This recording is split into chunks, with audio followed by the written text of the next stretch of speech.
Hello everyone, welcome to go legal. तो आज से हम भारतीय न्याय संहिता शुरू करेंगे। ठीक है, देखेंगे कितनी क्लासेस बनेंगी, 3 बनेंगी, 4 बनेंगी। I will highlight every option जहाँ से क्वेश्चन बन सकता है, एवरी पॉइंट जहाँ से क्वेश्चन बनने के पूरे चांसेस है। किस में? लॉ ऑफिसर एग्ज़ाम में। ठीक है, सेबी का भी हो सकता है, एसबीआई का भी होने वाला है। उसके अलावा IBPS SO का जो है नेक्स्ट ईयर की यानी कि इस साल की नोटिफिकेशन जो है वो आ चुकी है, उसके लिए भी इम्पोर्टेंट है। उसके अलावा यूपी जुडिशरी का एग्ज़ाम जो है नोटिफाई होने के पूरे चांसेस हैं जून जुलाई तक। और हरियाणा भी इस ईयर के एंड में आई गेस हो जाएगा, है ना। और उसके अलावा DGS। ठीक है, तो जो भी लीगल एग्ज़ाम्स होने वाले हैं, अगर हम जुडिशरी की बात करें, ठीक है, तो उसमें प्री में से जो क्वेश्चन आएंगे ऑलमोस्ट यहीं से क्वेश्चन बनेंगे, जो मैं वीडियो में बताऊंगी। उसके अलावा नहीं बनेंगे, क्योंकि मैं आपको बता देती हूँ मैंने 2 से 3 मेंस एग्ज़ाम लिखे हैं। ठीक है, तो ऐसा नहीं है कि मैं बिल्कुल ऐसे ही हवा में बातें करूँगी। प्री निकला है तभी मेंस के एग्ज़ाम दिए हैं, तो यहाँ से इससे बाहर क्वेश्चन नहीं बनेंगे। तो रिवाइज़ कर रही हूँ, तो मैंने सोचा आप भी रिवाइज़ कर लेंगे मेरे साथ, है ना। इतना ही है, तो शुरू करते हैं। चलें, तो इस एक्ट का नाम है भारतीय न्याय संहिता 2023। प्रेसिडेंशियल असेंट उसे मिल गई थी 25 दिसंबर 2023। ये इंपॉर्टेंट डेट है, याद रखनी है कि ऐसे याद रखा था उस टाइम पे आपा जब ये ये जब प्रेसिडेंशियल असेंट मिली थी कि 25 दिसंबर को 3 गिफ्ट मिले थे सेंटा से। वो क्या क्या थे? BNS, BNSS और BSA। ठीक है, तो ये डेट जो है स्पेशली किसके लिए इम्पोर्टेंट हो जाती है? हमारा IBPS SO लॉ ऑफिसर के लिए। चलें, उसके अलावा कौन से नंबर का एक्ट है? 45 नंबर का एक्ट है, 2023 का एक्ट है। मैं फिर मेंशन कर देती हूँ, सिर्फ प्री के लिए इम्पोर्टेंट है ये। किसके लिए? जुडिशरी के लिए। और मेंस अगर हमें बात करनी है तो IBPS SO लॉ ऑफिसर या सेबी लॉ ऑफिसर का एग्ज़ाम जो है बस यहाँ तक इम्पोर्टेंट है। मेंस में इसमें कवर नहीं कर रही। मेंस के लिए मैं सेपरेट वीडियोस बनाऊंगी क्वेश्चंस के फॉर्म में, है ना। पूरा करने की ज़रूरत नहीं है हमें, क्वेश्चंस के फॉर्म में बनाऊंगी। उतना कर लोगे सफिशेंट होगा आपके लिए। चलिए, an act to consolidate and amend the provision relating to offences, यहाँ से क्वेश्चन बनने के चांसेस होते हैं प्री में। नेक्स्ट, अच्छा जब मैं प्री बोलूँ तो please consider it pre for judiciary and mains for law officer. चले, प्रिलिमिनरी है। पहला चैप्टर क्या है हमारा? प्रिलिमिनरी। भारतीय न्याय संहिता यही बोलेंगे, शॉर्ट टाइटल। उसके बाद है कमेंसमेंट। कमेंसमेंट कब हुआ था? जब सेंट्रल गवर्नमेंट ने नोटिफाई कर दिया था। ज़्यादा ज़रूरत नहीं है पढ़ने की, बस जो डेट है 1 जुलाई 2024 ये याद रखनी है आपको। उसके अलावा एप्लीकेशन की अगर हम बात करें तो पहले क्या था ना, IPC जब हम पढ़ते थे तो अलग से सेक्शन है, सेक्शन 2, सेक्शन 3, सेक्शन 4, है ना। ये सारे क्लब करके इन्हें सब सेक्शंस की फॉर्म में बना दिया। सेक्शन 1 के ही सब सेक्शन 3, 4, 5 बना दिए। तो सब सेक्शन 3 जो है हमारा बात करता है किसके बारे में? Every person. एवरी का मतलब यहाँ पे इंडियन भी है, यहाँ लिख देती हूँ, यहाँ पे इंडियन भी है, ठीक है, प्लस में फॉरेनर, इसलिए यहाँ लिखा है every person shall be liable to punishment under the Sanhita and not otherwise for every act or omission contrary to the provision there to of which he shall be guilty within India. अगर simple language में बताती हूँ, इसका जो application है वो intra territorial है। ये जो मार्क्स है, ये जो मैंने निशान लगाए हुए हैं, ये इसलिए हैं क्योंकि मैंने पहले पढ़ा है कि क्या पढ़ना है, उसके बाद मैं आपको मैं ये रिवाइज़ कर रही हूँ तो मैं आपको पढ़ा रही हूँ। चलिए, इंट्रा टेरिटोरियल एप्लीकेशन का मतलब क्या है कि ये इंडिया है हमारा जो, ठीक है, यहाँ पे जो भी ऑफेंस होंगे वो चाहे कोई इंडियन पर्सन करे या कोई फॉरेनर बाहर से आके इंडिया में करे, तो ये दोनों पे ही IPC पहले होता था, अब क्या होगा? BNS अप्लाई होगा। सही है। नेक्स्ट है एक्स्ट्रा टेरिटोरियल। कोई भी बंदा जो इंडियन लॉ से लाइबल है, ठीक है, वो इंडिया के बाहर जाके बियॉन्ड इंडिया, ठीक है, अगर कोई ऑफेंस कमिट करता है तो भी वो BNS के अंडर ही आएगा। तो ये जो है एप्लीकेशन क्या होगा? Extra territorial application of BNS। Next क्या बोल रहा है? The provision of this Sanhita shall also apply to any offence committed by any citizen. कोई भी इंडियन सिटीजन है, मान लो वो अमेरिका गया, ठीक है, अगर वो अमेरिका में कोई ऑफेंस करता है पर सिटीज़न कहाँ का है? इंडिया का, तो मैं ऐसा नहीं बोल रही कि यहाँ पे अमेरिकन लॉ अप्लाई नहीं होगा। मैं कह रही हूँ यहाँ पे BNS भी अप्लाई हो सकता है, ठीक है, क्योंकि वो इंडियन सिटीज़न है। तो हम ना कभी कभी गलती ये कर देते हैं, गलत समझ जाते हैं इस बात को कि भाई अमेरिका में जाके किया है तो भी इंडियन लॉ कैसे अप्लाई हो रहा है। नहीं, वहाँ का लॉ तो अप्लाई होगा ही होगा, बट इंडियन लॉ भी वहाँ पे यानी कि BNS भी वहाँ पे अप्लाई होगा। सही है। Next, any person on any ship or aircraft registered in India wherever it may be. ऐसे समझो, कोई भी एयरक्राफ्ट है या कोई भी शिप है, ठीक है, ये शिप है, मान लो यहाँ पे इंडिया का फ्लैग लगा है या फिर यहाँ पे इंडियन रजिस्टर्ड ये शिप है, तो ये कहीं भी हो, दुनिया के किसी भी कोने में, अमेरिका में हो, ऑस्ट्रेलिया में हो, न्यूजीलैंड, कहीं भी हो, क्योंकि ये इंडिया में रजिस्टर्ड है तो इस शिप के अंदर जो भी काम होगा वो इंडियन टेरिटरी के अंदर ही माना जाएगा। तो ये अपने आप में इंडियन टेरिटरी है, ठीक है। तो ये कह रहा है कि अगर यहाँ कोई ऑफेंस होता है ना इस शिप पे या फिर इस जहाज़ पे, ठीक है, एयरक्राफ्ट पे, तो ये माना जाएगा कि इंडियन टेरिटरी में ऑफेंस हुआ है और वहाँ पर इंडिया का लॉ अप्लाई होगा। सही है। Next, any person in any place without, अब देखो यहाँ पे विदाउट और बियॉन्ड इंडिया लिखा है, तो बियॉन्ड इंडिया भी लिख सकते थे, विदाउट लिखने का क्या मतलब था। फॉर एग्जाम्पल इंडियन एम्बेसीज हैं, ठीक है, तो इंडियन एम्बेसी कहाँ पे है, मान लो अमेरिका में है, मैं अमेरिका इसलिए लिख रही हूँ तो सबको ऑलमोस्ट पता ही होता है, या फिर अमेरिका की कोई एम्बेसी है जो इंडिया में है, ठीक है, तो वो जो इंडिया में अमेरिकन एम्बेसी है ना वो अमेरिकन टेरिटरी है, मतलब वो इंडिया का पार्ट नहीं है, वो अमेरिका का पार्ट है, इस तरीके से मानो इसे आप, ठीक है। तो इसलिए उस पार्ट को क्या बोलते हैं हम, विदाउट इंडिया, ठीक है। बियॉन्ड इंडिया तो हमें समझ आता है कि इंडियन टेरिटरी से बाहर, ठीक है। विदाउट इंडिया क्या है कि वो है तो इंडियन टेरिटरी में ही, ठीक है, बट है वो किसकी टेरिटरी, हमारी जिस देश की एम्बेसी है वहीं की टेरिटरी मानी जाएगी। Next, in this section the word offence include every act committed outside India which if committed in India, अगर वो इंडिया में होता would be punishable under this Sanhita. चलिए अब है इलिस्ट्रेशन। इलिस्ट्रेशन कोई नहीं छोड़नी, इलिस्ट्रेशन से आपके मेंस के क्वेश्चन बनते हैं, प्री के क्वेश्चन बनते हैं, तो इलिस्ट्रेशन एक भी नहीं छोड़नी। आप आइए सोचते हैं ना ये तो चलो यार ये तो नहीं होगी, वो करनी ही है और अभी करनी है। चले, A who is a citizen of India, India का सिटीज़न पहले इन्होंने बोल दिया, जैसे इंडिया का सिटीज़न है हमें क्लिक कर गया कि भाई ये इस पर कौन सा अप्लाई होगा, BNS अप्लाई होगा। Commits a murder in any place without or beyond India, he can be tried or convicted for murder in any place in India in which he may be found। अब यहाँ पे ये चीज़ important हो जाती है, ये वाली, यहाँ से बनता है आपका प्री का क्वेश्चन। कैसे, आपको सिचुएशन दे दी कि भाई उसने वो अमेरिका में गया, वहाँ पे उसने मर्डर किया, वो वापस इंडिया भाग के आ गया, अब इंडिया में वो मिला हमें मुंबई पोर्ट पे, तो ये वो बंदा कहाँ, मतलब ट्रायल उसका कहाँ चलेगा, क्या उसका मुंबई में चलेगा, क्या उसका अमेरिका में चलेगा, क्या उसका एनी प्लेस इन इंडिया में चलेगा, या ऑल ऑफ अबव या कुछ भी, है ना, फोर्थ ऑप्शन कोई भी दे देंगे। दे दिया इन्होंने यहाँ पे ऑप्शन, आंसर दे दिया है any place in India in which he may be found, जहाँ वो मिलेगा ना वहीं उसकी ट्रायल चलेगी। मुंबई पे मिला है तो मुंबई में उसकी ट्रायल चलेगी। सही है, कंफ्यूज नहीं होना, सिचुएशन देंगे वो आपको। Next, nothing in this Sanhita shall affect the provision of any act for punishing mutiny and desertion of officer, soldier, sailor and airman in the service of government of India or the provision of special और local law। ये साफ साफ बोल रहे हैं कि यहाँ पे इनकी टेरिटरी नहीं है, यानी कि यहाँ पे ये अप्लाई नहीं होगा, BNS अप्लाई नहीं होगा। म्यूटिनी आपको पता है क्या होता है, डिजर्शन मतलब डिजर्ट कर दिया ऑफिसर ने, ठीक है, या सोल्जर, सेलर, एनीथिंग व्हाटसोएवर, तो वहाँ पे उनके लॉ अप्लाई होंगे, लोकल लॉ या स्पेशल लॉ अप्लाई होंगे, BNS अप्लाई नहीं होगा।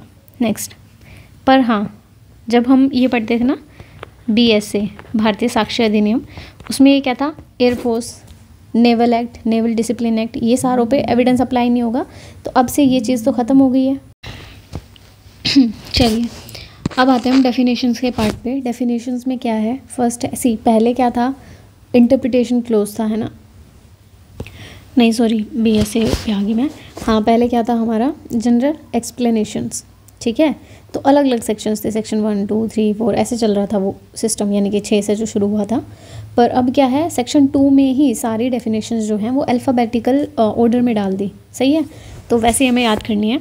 एक्ट का मतलब क्या है, denotes as well a series of acts as a single act, ठीक है भाई, सीरीज़ ऑफ एक्ट जो एक सिंगल एक्ट बना रहा है वो भी अपने आप में एक्ट ही बोला जाएगा। सही है।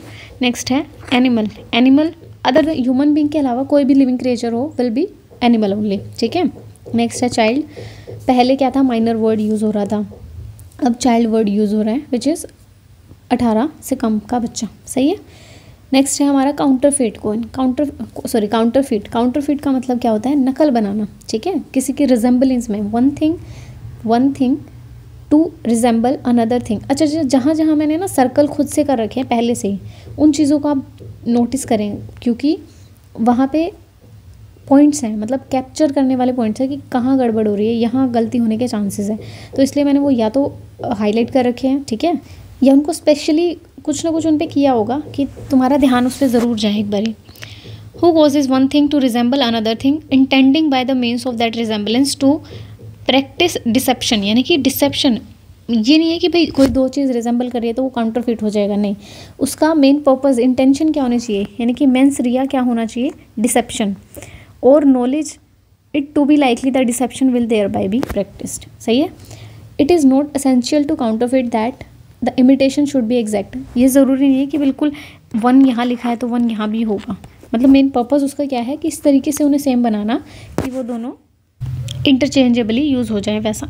नेक्स्ट एक्सप्लेनेशन 2 क्या कह रही है, when a person causes one thing to resemble another thing and resemblance is such that a person might be deceived, deceive किया जा सकता है, इट शैल बी प्रिज्यूम्ड। तो प्रिजम्पशन क्या होगी, शैल प्रिज्यूम, हम पढ़ते हैं ना बीएसए में, शैल प्रिज्यूम। तो मुझे बताएं कि क्या एविडेंस इसके दिए जा सकते हैं या नहीं दिए जा सकते। Until the contrary is proved and that the person so causing the one thing to resemble the other thing, intending by the means of that resemblance to practice deception or no। बस यहाँ पे first चीज़ क्या कह रही है कि exact जो है रिजेंबलेंस नहीं होना चाहिए, ये याद रखना है। सेकंड में याद रखना है कि प्रिजम्पशन कौन सी होगी, शेल प्रिज्यूम। नेक्स्ट है हमारा कोर्ट। कोर्ट का मतलब है वो जज, ठीक है, who is empowered by the law to act judicially alone और बाय द बॉडी ऑफ जजेस। यानी कि जो कोर्ट रूम है वो अपने आप में कोर्ट नहीं है, कोर्ट के अंदर जो जज साहब बैठे हैं वो एक भी हो सकते हैं, एक से ज़्यादा भी हो सकते हैं, उनको मिला के कोर्ट बनता है। प्लस में 2 चीज़ याद रखनी है, एक तो वो पर्सन, प्लस में जो एक्ट कर रहा है जुडिशली। Next death. डेथ मतलब जैसे life of human being, death of human being, ठीक है। तो ये याद रखना है हमें कि एनिमल है तो ह्यूमन बींग से अलग कोई भी चीज़, डेथ है तो ह्यूमन बींग की death, death of human being, बस इतना याद रखना है, और लाइफ है तो भी ह्यूमन बींग की। डिसऑनेस्टली का मतलब क्या होता है, intention to cause wrongful gain to one person और वेरी वेरी इंपॉर्टेंट, ठीक है। यहाँ से प्री के क्वेश्चन भी बनते हैं और मेंस का क्वेश्चन भी बन जाता है। डॉक्यूमेंट्स में क्या है, लेटर, फिगर, मार्क्स और बाय वन और other one more than one of those means and includes electronic digital record intending to be used which may be used as an evidence of that matter. तो कई बार intention वाला point डाल देते हैं pre में और कभी कभी विच मे बी यूज्ड वाला पॉइंट डाल देते हैं। डॉक्यूमेंट की डेफिनेशन जो है हमारा बीएसए में भी है तो हमेशा उसके साथ रेड विथ करनी है हमें।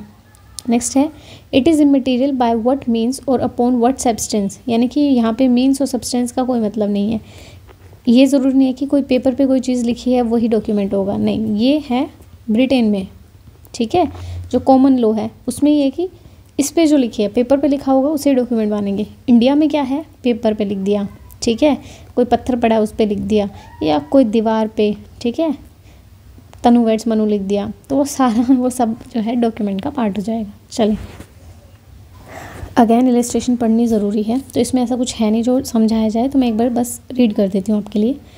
Writing expressing the term of contract, ठीक है, चेक, पावर ऑफ अटर्नी, कोई भी मैप या plan, writing containing the directions and instruction is a document, सब कुछ डॉक्यूमेंट है।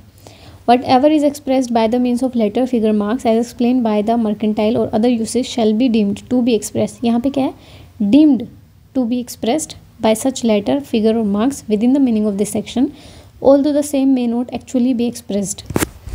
इसको ऐसे समझते हैं जैसे हम कई बार क्या लिख देते हैं 35K, है ना, या फिर हम लिख देते हैं 35,000।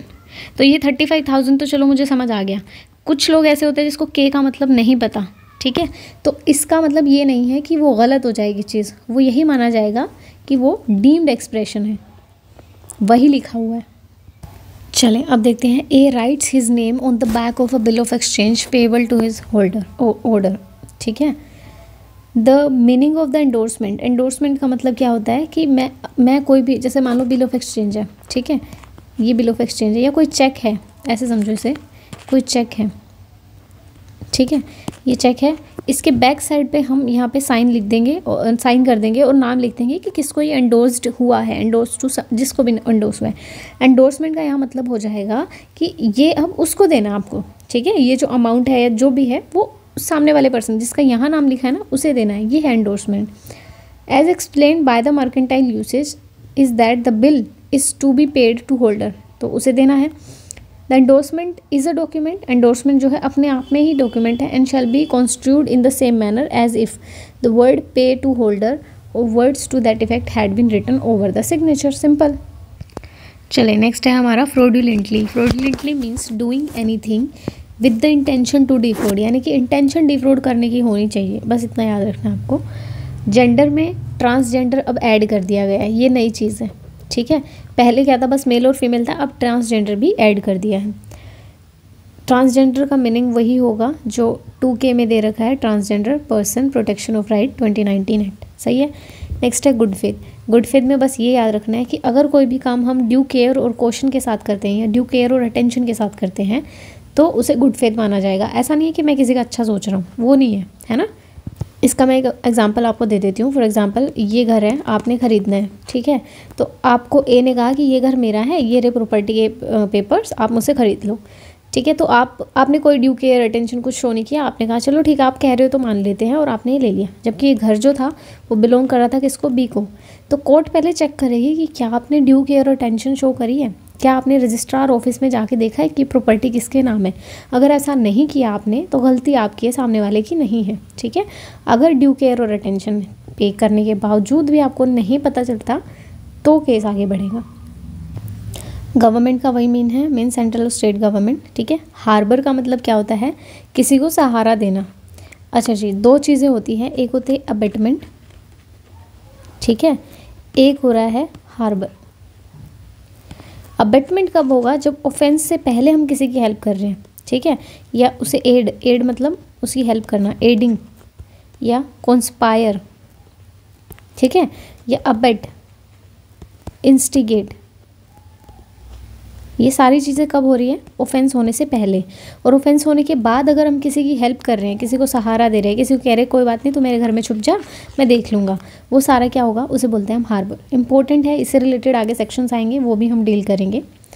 Harbour include supplying a person with shelter, उसे घर देना, फूड देना, पीने का देना, पैसे प्रोवाइड करना, क्लोथ्स देना, आर्म्स देना, ammunitions, means of conveyance or the assistant to the person by any means whether the same kind as those enumerated in the clause or not to evade apprehension।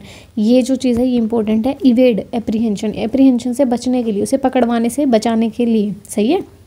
Next है हमारा injury. Injury means any harm whatever illegally cause to any person. अब ये चीज़ important हो जाती है, illegally अगर injury कोज करते हैं तो कहाँ पे, माइंड, बॉडी, रेपुटेशन, प्रॉपर्टी। सब याद रहता है, प्रॉपर्टी भूल जाते हैं, ये भी ध्यान रखना है, ठीक है। रेपुटेशन का मतलब आप मुझे बताएंगे कि क्या होता है, क्या ये जनरल रेपुटेशन है यहाँ पे या स्पेसिफिक। दो टाइप की होती है ना, एक होती है जनरल, एक होती है स्पेसिफिक।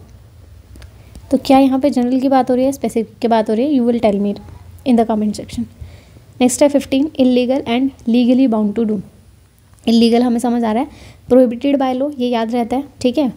बट ये याद नहीं रहता which furnishes the ground for civil action, इसलिए मैंने इसे सर्कल कर दिया है। And a person is said to be legally bound to do whatever is legal to him to omit. जैसे मान लो मैं जेलर हूँ और मेरा काम क्या है कि मुझे जो भी कैदी हैं उन्हें खाना खिलाना है, पर वो मैं नहीं कर रही हूँ, यानी कि मैं इलीगली ओमिट कर रही हूँ उस चीज़ को। वहाँ पे मैं लीगली बाउंड थी वो काम करने के लिए, पर मैं इलीगली उसे ओमिट कर रही हूँ, ठीक है, वो भी इलीगल हो जाएगा। नेक्स्ट है जज। जज means a person who is officially designated as a जज, इंक्लूड्स अ पर्सन। अब ये तो समझ आ जाता है डेजिग्नेटेड है, इंक्लूड्स वाला पार्ट से आपका बनता है प्री का क्वेश्चन, क्या है, who is empowered by law to give or in any legal proceeding civil or criminal definitive. Civil या मतलब हम सोचते हैं कि भाई BNS है, ये तो क्रिमिनल लॉ से डील कर रहा है तो यहाँ पे सिर्फ क्रिमिनल ही होगा, ऐसा नहीं है, civil or criminal. A definitive judgment and the judgment which if not appealed against would be definitive, यानी कि अगर उसके अगेंस्ट कोई अपील नहीं होती तो वो जजमेंट फाइनल हो जाएगी। मान लो सेशन कोर्ट ने कोई डिसीजन दिया, ठीक है, मर्डर के ऊपर, नहीं ये एग्जांपल मैं आपको बाद में देती हूँ। मान लो सेशन कोर्ट ने LI दे दिया किसी इंसान को, ठीक है, और इस पर कोई अपील नहीं हुई, ना हाई कोर्ट में सुप्रीम कोर्ट में कोई अपील नहीं हुई, तो ये जजमेंट जो है वो फाइनल होगी, सही है। तो यानी कि एक डेफिनेटिव जजमेंट दी सेशन कोर्ट ने। अब जो नेक्स्ट पार्ट है वो क्या कह रहा है, who is one of the body or a person which, एक सेकेंड ये वाला पूरा कर लेते हैं पहले। If not appealed against would be definitive, ये हो गया। Or a judgment which if confirmed by some other authority would be definitive. तो जिन्होंने पहले पढ़ा है उनके लिए बता रही हूँ कि जब सेशन कोर्ट डेथ सेंटेंस देता है, ठीक है, तो it will be confirm by high court. मतलब डेथ सेंटेंस दे सकता है, बिल्कुल दे सकता है, पर इसकी जो कन्फर्मेशन होगी वो हाई कोर्ट करेगा। तो यही कह रहे हैं कि अगर वो कन्फर्म की जा रही है बाय सम अदर अथॉरिटी, इसका मतलब ये नहीं है कि वो जजमेंट डेफिनेटिव नहीं है। तब भी डेथ सेंटेंस की जो जजमेंट है सेशन कोर्ट ने दी है, जिसे हाई कोर्ट ने कन्फर्म कर दिया है, तो वो अपने आप में डेफिनेटिव जजमेंट की कैटेगरी में आ जाएगी। सही है। नेक्स्ट है who is one of the body or a persons which body of person is empowered by the law to give such a judgment. मतलब वही है कि एक बंदा भी हो सकता है और नंबर ऑफ पर्सन भी हो सकते हैं। नेक्स्ट है illustration. A magistrate exercising jurisdiction in respect of a charge on which he has power to sentence to fine an imprisonment with और विदाउट अपील इज अ जज। सही है। नेक्स्ट है हमारा life means life of a human being, कर लिया था हमने। लोकल लॉ मीन्स वही है पर्टिकुलर पार्ट ऑफ इंडिया पे अगर अप्लाई होते हैं तो वो लोकल लॉ होते हैं। मैन जो है ह्यूमन बीइंग, एनी एज। अच्छा जी, अब यहाँ होती है कन्फ्यूज़न, वो है ना आपको ऑप्शन ऐसे देंगे, ये प्री के लिए है भाई, ठीक है, आ जाते हैं क्वेश्चन। तो वो आपको ऑप्शन कैसे देंगे कि 21 ईयर्स, 18 ईयर्स, ठीक है, और 12 ईयर्स या अबव, और 16 ईयर्स, ठीक है, इस तरीके के कोई भी ऑप्शन बना सकता है, और एनी एज। तो हम कंफ्यूज हो जाते हैं कि भाई मैन पूछा है, ठीक है, तो 18 से ऊपर हो या क्या पता 21 से ऊपर हो, कई जगह ऐसा भी दे रखा है 12 से ऊपर, चलो ये तो नॉनसेंस वाली बातें हैं, 16 से ऊपर हो या एनी एज। तो कंफ्यूज हो जाके बच्चे मोस्टली मैंने देखा है गलती करते हैं, 21 साल लगा दिया, 18 साल लगा दिया। ध्यान रखना है मैन तो मैन ही रहेगा ना, चाहे 1 साल का बच्चा हो तो भी है तो वो मेल ना, उस तरीके से याद रखो इसे। तो मैन ऑफ एनी एज, बच्चे भी इसमें इंक्लूड हो जाएंगे। नेक्स्ट है month and year wherever the word month, और छोड़े से बस ये याद रखना है ग्रिगोरियन कैलेंडर के तरीके से हमें देखना है जो हम आजकल के टाइम में यूज़ कर रहे हैं। सही है। मूवेबल प्रॉपर्टी कौन सी होगी, जिसे मूव किया जा सकता है, पहली चीज़, ठीक है, सिंपल। नेक्स्ट है हमारा कि जिसको हम सीवियर कर सकते हैं, ठीक है, जो परमानेंटली फासन नहीं होती एनीथिंग इन, देखो जैसे ये घर है, ये इमूवेबल है, ठीक है, एक कोई हैंडपंप लगा है उसमें इमूवेबल है, गेट लगा है इमूवेबल है। ये तो क्या है, परमानेंटली फासन है टू द अर्थ से अटैच है। ये जो हैंडपंप था ये भी परमानेंटली हमने अटैच किया हुआ है, तो ये भी इमूवेबल है। ये जो गेट है, क्या ये धरती से मतलब लैंड से है, नहीं है, गेट से है, उससे है, मतलब जो भी तुम बोलते हो उसे, है ना, घर से अटैच है, तो हम कह सकते हैं तो मूवेबल है, मूव भी कर रहा है, नहीं, क्योंकि ये उस चीज़ से अटैच है जो अर्थ से अटैच है, तो वो भी which is attach to the earth, ये तो हो गया, ठीक है। और बोल रखा है कि परमानेंटली फासन है to anything which is attach to the earth, ये अर्थ से अटैच है, इससे परमानेंट है ना। गेट ऐसा तो नहीं है ना आज लगा लिया कल हम इसे कहीं और ले गए, परसों कहीं, सारी चीज़ें जो परमानेंटली हमने उस इंटेंशन देखो क्या है। अब मान लो मैंने बैम्बूज़ के पेड़ उगाए, पेड़ नहीं बैम्बूज उगाए, ठीक है, तो इनका अल्टीमेट पर्पस क्या है, पर्पस तो ये है ना इन्हें काट के यूज़ कर रहे हैं हम, तो ये क्या हो गया अपना आप में मूवेबल। जैसे हम इन्हें अलग कर देंगे, सीवियर करते ही ये बन जाएंगे मूवेबल। नेक्स्ट है हमारा नंबर में वही है यार, ये देखना है प्लूरल, ठीक है, importing the singular root number, जैसे 1 2 3 भी हो सकते हैं, ये सब। अब है oath or affirmation substituted by law for oath, ठीक है, and any declaration required or authorise by law to be made before a public servant or to be used for the purpose of proof whether in court or not. बस इतना याद रखना है। Next है अपना offence में ये देख लेना ज़्यादा ज़रूरी है नहीं, क्वेश्चन नहीं बनता यहाँ से, बस ये पूछा जा सकता है कि ऑफेंस जो है वो डिफाइन कहाँ है, तो सेक्शन 24 में, बस ये याद रखना, सब सेक्शन 24 सेक्शन 2 का ये पूछा जा सकता है कि कहाँ है। अब है सेक्शन 25 ओमिशन, जहाँ पे हम ओमिट कर रहे हैं, मतलब जहाँ हमारी ड्यूटी टू डू समथिंग है वो नहीं कर रहे हैं, बट यहाँ अगर हम बात करें ओमिशन तो ये कह रहे हैं कि सीरीज ऑफ ओमिशन इसमें इंक्लूड है। बस पर्सन में कंपनी और एसोसिएशन आ सकते हैं, बिल्कुल। यहाँ पे है ना बहुत कन्फ्यूज़न होती थी कि क्या कंपनी आएगी नहीं आएगी, केस लॉज भी आए थे, तो यहाँ पे BNS में ये क्लैरिफाई कर दिया कि कंपनी जो है इंक्लूड होगी इन अ पर्सन। नेक्स्ट है हमारा public include any class of public और कम्युनिटी।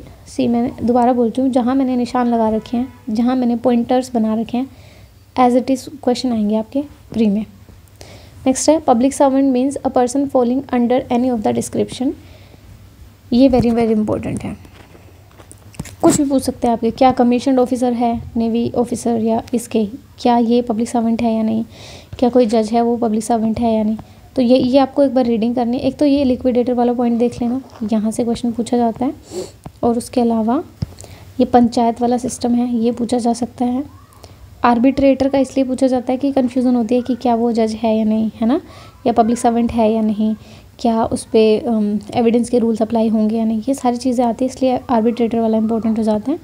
उसके अलावा जो है ये इलिस्ट्रेशन वाला पॉइंट, यहाँ से क्वेश्चन बनता है, ठीक है।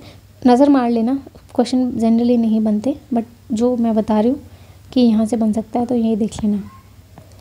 नेक्स्ट है रीज़न टू बिलीव, मतलब सफिशिएंट कोज होना चाहिए टू बिलीव। स्पेशल लॉ हमें पता है पर्टिकुलर सब्जेक्ट पे एप्लीकेबल होता है। अच्छा, डिफरेंस पता होना चाहिए तो मैं स्पेशल लॉ और लोकल लॉ में, लोकल लॉ क्या होते हैं और स्पेशल, मेरे को तो दोनों सेम ही लगते हैं, आप मुझे डिफरेंस बताएंगे इन द कमेंट सेक्शन बिलो।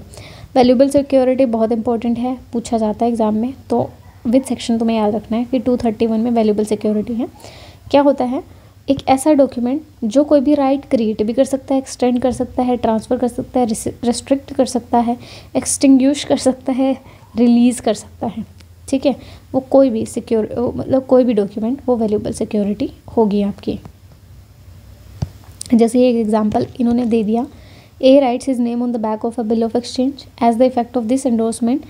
जो राइट है वो ट्रांसफ़र हो गया, कि पहले ए का था अब बी का हो गया, तो ये क्या होगा, अपने आप में एक वैल्यूएबल सिक्योरिटी होगा, ठीक है। Vessel means anything made for the convenience by the voter, मतलब ये याद रखना है, of a human being for property. अब मुझे बताओ कि ये जो 20 रुपीज़ का नोट है, क्या ये वैल्यूएबल सिक्योरिटी है या नहीं, आप मुझे बताएंगे। नेक्स्ट है A set fire by night to the inhabited, एक सेकेंड दे मुझे, ठीक है, house in a large town for the purpose of facilitating a robbery and thus cause the death of a person.